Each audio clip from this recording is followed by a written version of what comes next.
Join Stella Academy, Goa's best coaching for IIT, JEE and medical exam preparation. Register today for Stellar Talent Search exam. Admissions are open for repeaters medical batch for NEET 2021. आपल्याला राष्ट्रवाद हा प्रथम असावा. म्हणजे आपण जर काम करत असेल तर nation first, the second party and third मी, ह्या विचाराने कार्यकर्ता तयार व्हायला पाहिजे.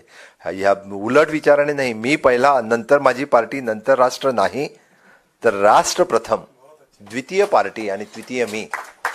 ज्या पद्धतीने आपल्या सारखे संत संप्रदाय या देशामध्ये आहेत, ह्या युवकांना मार्गदर्शन करत आहेत पूर्ण देशभर. म्हणजे आपण संत ज्ञानेश्वर या संप्रदायातलं म्हणजे कितीतरी संत होऊन गेले आणि महाराष्ट्रातच नाही वेगवेगळ्या प्रदेशामध्ये आणि अजूनही संत संप्रदाय आपल्या देशामध्ये चालत आहेत. आणि त्याचमुळं तर मला वाटतं की देशप्रेम युवक घडवण्यासाठी नॉट ओनली म्हणजे ज्याला म्हणतोय की आपण डिफेन्समध्ये जायचीच गरज नाही आहे, आपल्यासारख्या संप्रदायातनं पण देशप्रेमी युवक घडत आहे हेच मी सांगेन. आणि निश्चितच हे कार्य एकदम प्रेरणादायी कार्य आहे.